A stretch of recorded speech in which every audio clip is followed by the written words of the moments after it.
Hello मेरे प्यारे दोस्तों, फिजिक्स के इस नए वीडियो में हम लोग बाबू लेसर चैप्टर पढ़ रहे हैं। लेसर में हम बाबू ऑलरेडी 3 वीडियो पहले का बना चुके हैं और ये वीडियो नंबर बाबू हम लोगों का 4 है। भाग 4 में बाबू लेसर से समझने के लिए, लेसर के कार्य सिद्धांत को समझने के लिए फिर बाबू हम आप लोगों को 2 टॉपिक इस वीडियो में लेकर के आए हैं। इन दोनों टॉपिक में आपको क्या क्या समझाए जाएंगे सुनिएगा ध्यान से बाबू। बार बार कह रहे हैं कि इसके जस्ट बाद वाला वीडियो जो आएंगे वो लेसर के बारे में रहेंगे।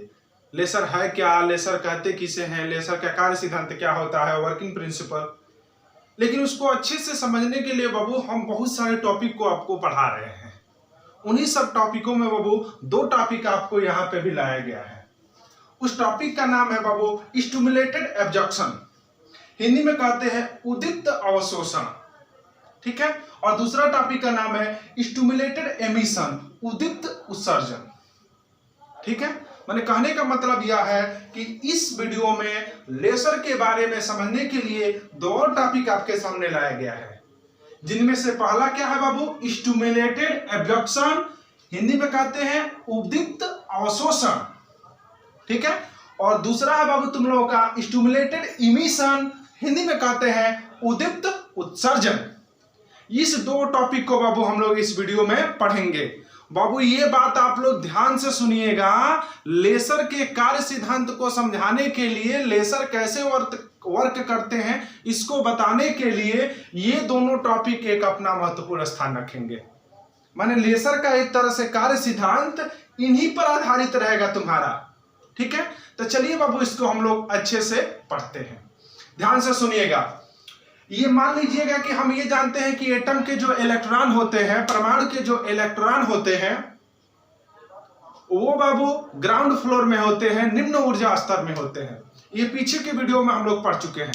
एटम के जो इलेक्ट्रॉन होते हैं तुम्हारे वो ग्राउंड फ्लोर किसमें होते हैं, निम्न ऊर्जा स्तर में होते हैं, ठीक है।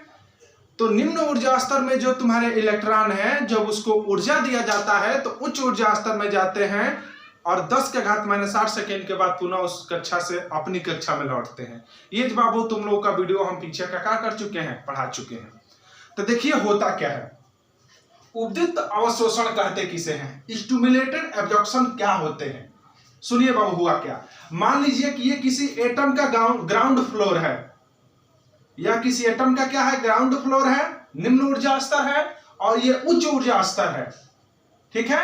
तो जाहिर सी बात है इसकी एनर्जी कम और इसकी एनर्जी अधिक होगी। अब होता यह है कि जब इसको इधर से फोटॉन ऊर्जा दिया जाता है, जब इधर से क्या किया जाएगा, इसको ऊर्जा दिया जाता है, तो इलेक्ट्रॉन क्या करते हैं, ऊर्जा ग्रहण कर करके निम्न ऊर्जा स्तर से उच्च ऊर्जा स्तर में चले जाते हैं। इलेक्ट्रॉन बाबू बिफोर एब्जॉर्प्शन, माने कि प्रकाश का या ऊर्जा का ग्रहण करने से पहले की स्थिति ध्यान से समझिएगा। पहले की स्थिति क्या है, जब वो प्रकाश यानी कि ऊर्जा ग्रहण नहीं किया है तब की स्थिति क्या है, वो जो इलेक्ट्रॉन है तुम्हारा, वो तुम्हारा इलेक्ट्रॉन निम्न ऊर्जा स्तर में है। लेकिन इधर से हमने एनर्जी सप्लाई कर दिया, इधर से हमने क्या सप्लाई कर दिया, एनर्जी सप्लाई कर दिया बाबू। तो होता क्या है बाबू, आफ्टर एब्जॉर्प्शन, माने कि ऊर्जा के अवशोषण करने के बाद, कौन ऊर्जा का अवशोषण कर रहा है, इलेक्ट्रॉन। ऊर्जा के अवशोषण करने के बाद ये जो इलेक्ट्रॉन होता है तुम्हारा, वह बाबू ग्राउंड फ्लोर से अपर फ्लोर में चला जाता है, अर्थात निम्न ऊर्जा स्तर से उच्च ऊर्जा स्तर में चला जाता है। इसी घटना को हम लोग कहते हैं स्टिमुलेटेड एब्जॉर्प्शन, उद्दीप्त अवशोषण।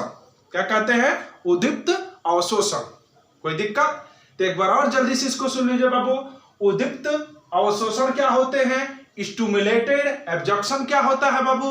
तो बोलोगे कि किसी भी परमाणु के जो इलेक्ट्रॉन होते हैं वह निम्न ऊर्जा स्तर में होते हैं, ग्राउंड फ्लोर में होते हैं। परंतु जब उसको ऊर्जा दिया जाता है, ग्राउंड फ्लोर में इलेक्ट्रॉन है, परंतु जब उसको ऊर्जा दिया जाता है तो जो इलेक्ट्रॉन जो है ऊर्जा ग्रहण कर करके, मान लीजिए h ऊर्जा दे दिए, तो इलेक्ट्रॉन ऊर्जा ग्रहण कर करके लो एनर्जी लेवल से हाई एनर्जी लेवल में प्रवेश कर जाता है। इसी घटना को हम लोग क्या कहते हैं, स्टिमुलेटेड एब्जॉर्प्शन कहते हैं बाबू, उद्दीप्त अवशोषण कहते हैं। कोई दिक्कत? तो समझ में अच्छा आया कि नहीं आया बाबू? चलते हैं बाबू दूसरा टॉपिक, इसमें क्या क्या है, स्टिमुलेटेड एमिशन क्या है। ठीक है, क्या बाबू? स्टिमुलेटेड एमिशन कहते किसे हैं, अगला ये टॉपिक हम लोग का है। तो समझिए बाबू स्टिमुलेटेड एमिशन क्या होते हैं, ध्यान से समझिएगा।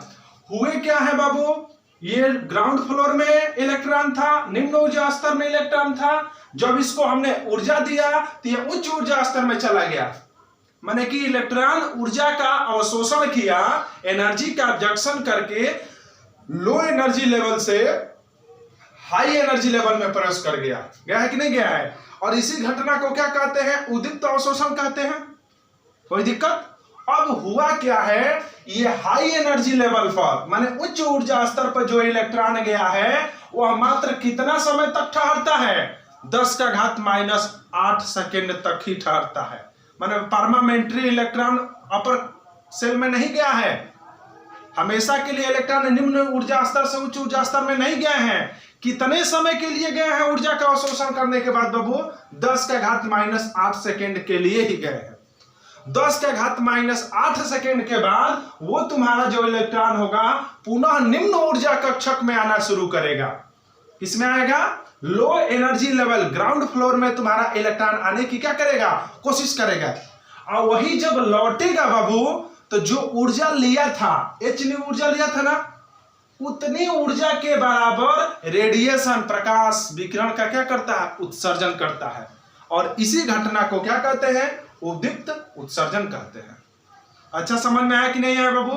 हुआ क्या, जब परमाणु में उपस्थित इलेक्ट्रॉन जो होते हैं निम्न ऊर्जा स्तर में होते हैं, जब उसको एनर्जी दिया जाता है तो देने के बाद वो कहां पहुंच जाते हैं, उच्च ऊर्जा स्तर में पहुंच जाते हैं। इस घटना को उद्दीप्त अवशोषण कहते हैं। परंतु इलेक्ट्रॉन जो उच्च ऊर्जा स्तर में गया है वह कितना समय के लिए बाबू जाता है, 10⁻⁸ सेकेंड के लिए ही जाता है। 10⁻⁸ सेकेंड के बाद पुनः अपनी नीचे वाली कक्षा में आना शुरू करता है। और वो जो जितना ऊर्जा का अवशोषण करके ऊपर गया था, आते समय उतनी ऊर्जा का अवशोषण करता है। किस रूप में? रेडिएशन के रूप में या लाइट के रूप में क्या करता है, ऊर्जा का क्या करता है, उत्सर्जन करता है प्रकाश के रूप में। और इसी घटना को कहते हैं उद्दीप्त उत्सर्जन।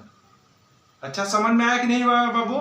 इस तरह से बाबू हम लोग इस वीडियो में लेसर को समझने के लिए दो और टॉपिक के बारे में पढ़े। क्या क्या था तुम्हारा, स्टिमुलेटेड एब्जॉर्प्शन उद्दीप्त अवशोषण और स्टिमुलेटेड एमिशन उद्दीप्त उत्सर्जन। तो चलिए बाबू जल्दी से इसको एक बार और पढ़ लेते हैं। हम जानते हैं कि परमाणु जो होते हैं, इलेक्ट्रॉन जो परमाणु में होते हैं वह लो एनर्जी लेवल में होते हैं। जब उसको बाहर से ऊर्जा दी जाती है तो वो ऊर्जा का अवशोषण करके उच्च ऊर्जा स्तर में चले जाते हैं। इसी घटना को क्या कहते हैं, उद्दीप्त अवशोषण कहते हैं। परंतु उच्च ऊर्जा स्तर में कितना समय तक के लिए ही जाते हैं, 10⁻⁸ सेकेंड के लिए ही, या बहुत कम सेकंड समय के लिए ही जाते हैं। उसके बाद 10⁻⁸ सेकेंड के बाद पुनः अपनी नीचे वाली कक्षा में आना क्या करते हैं, शुरू करते हैं। और जो जितनी ऊर्जा लेकर के गए थे, आते समय उतनी ऊर्जा का क्या करते हैं, उत्सर्जन करते हैं। और वो ऊर्जा तुम्हारी किस रूप में निकलती है, रेडिएशन विकिरण के रूप में या लाइट के रूप में निकलती है, प्रकाश के रूप में निकलती है। और इसी घटना को हम लोग क्या कहते हैं, उद्दीप्त उत्सर्जन। ठीक है बाबू? तो इस तरह से हम लोग बाबू इस वीडियो में दो टॉपिक क्या किए, कवर किए। आगे आने वाले बाबू वीडियो में और सारे लेसर से संबंधित कुछ परिभाषाएं चलेगी। तब तक के लिए बाबू धन्यवाद।